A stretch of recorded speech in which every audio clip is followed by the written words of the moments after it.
नहमदुहु व नुसल्ली अला रसूलिहिल करीम अम्मा बाद। एक दोस्त ये सवाल पूछ रहे हैं कि क्या खामिंद अपनी मुर्दा बीवी को गुस्ल दे सकता है। खामिंद के लिए शरीयत ने बिल्कुल इजाज़त नहीं दी बीवी के फोत होने के बाद उसको गुस्ल देने की। हाँ, अगर खामिंद फोत हो जाए तो बीवी को इजाज़त है कि वो खामिंद को गुस्ल दे सकती है, लेकिन खामिद अपनी मुर्दा बीवी को गुस्ल नहीं दे सकता। अगर कोई दूसरी औरत मौजूद ना भी हो तब भी खामिद को इजाजत नहीं, बल्कि तयम्मुम करवा के जो है उसको दफना दिया जाएगा। एक दोस्त ये सवाल पूछ रहे हैं कि किसी को जिना करने पर मजबूर किया गया, मजबूर होकर जो है उसने मुंह काला कर लिया और इंजाल नहीं हुआ, तो अब क्या वो भी जिना के हुक्म में होगा या नहीं होगा। तो इसका जवाब यह है कि देखें, अगरचे वो मजबूर था, वो अपनी इज्जत बचाने के लिए जान दे सकता था और जान दे भी देनी चाहिए अपनी इज्जत बचाने के लिए। अगर उसने मजबूर होकर जिना किया, दुखूल हो गया, इंजाल नहीं हुआ, तो ये दुखूल ही जो है ना ये जिना के हुक्म में है। अब जाहिरी तौर पर तो उस पर जानी का हुक्म लगेगा, लेकिन वो मजबूर था। क्या मजबूरी थी वो उसका मामला अल्लाह के साथ है, क्योंकि दिलों के हालात अल्लाह ही जानता है, नियतों को अल्लाह जानता है, कोई और जान नहीं सकता।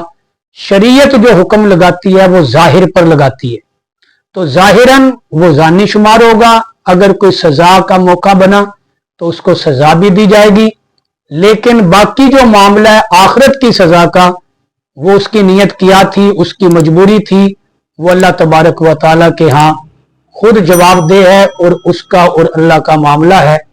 इसलिए दुनिया में सजा मिलेगी, आखिरत का मामला उसका अल्लाह के सुपुर्द है। वहम का इलाज क्या है? वहम का कोई इलाज नहीं है। हकीम लुकमान बड़े मशहूर हकीम गुजरे हैं इस्लाम से पहले, और उनके नाम पर पूरी कुरान में एक सूरत है, सूरह लुकमान। तो वहम का इलाज हकीम लुकमान के पास भी नहीं था, तो वहम का कोई इलाज नहीं है। वहम दूर करने के लिए बस अपने ख्यालात को पुख्तगी के साथ उस पर जमे रहें कि ये मेरा वहम है, हकीकत इसके अंदर कोई नहीं है।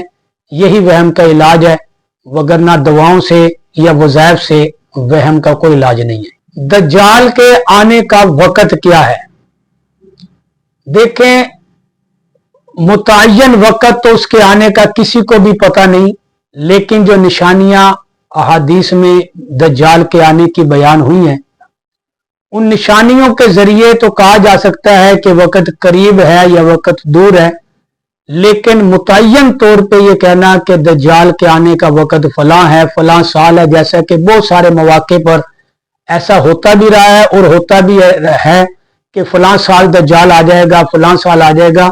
मुतय्यन कोई नहीं कह सकता, निशानियों के जरिए अंदाजन बताया जा सकता है कि ये निशानी पूरी हो गई, ये निशानी पूरी हो गई तो दज्जाल के आने का वक़्त करीब हो गया। मुकद्दस इस्लामी औराक को दफनाने या बहाने के मुतालिक शरई हुक्म क्या है?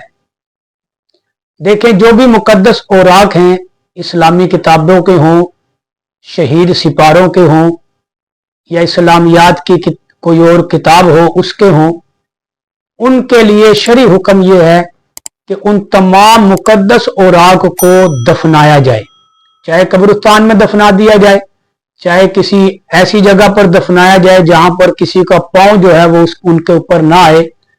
तो हुक्म शरई है, जो लोग दरिया में, नहर में मुकद्दस औराक या कुरान शहीद बहा देते हैं, ये बिल्कुल जायज नहीं है। नहर के अंदर गंदा पानी भी होता है, वो नहर पता नहीं कहां कहां गंदगी से गुजरती भी है, उसमें भैंसें भी नहाती हैं, जानवर भी नहाते हैं, नौजवान भी नहाते हैं, कई बीच में पेशाब भी कर देते हैं।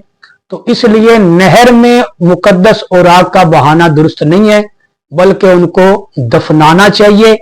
और दफनाने के बाद भी जैसे कब्र पर ढेरी बनाई जाती है, ऐसे ढेरी बना दी जाए ताकि कोई पाँव ना रखे, कब्र की तरह एहतराम जो है उस ढेरी का किया जाए। अगर किसी लड़की को बचपन में कोई बीमारी ऐसी लग गई कि जो ना खत्म होने वाली है, तो क्या अब उसके साथ निकाह कर लेना चाहिए या नहीं करना चाहिए? ये एक दोस्त ने मसला पूछा है। देखें, बीमारी उसके अपने इख्तियार में नहीं है।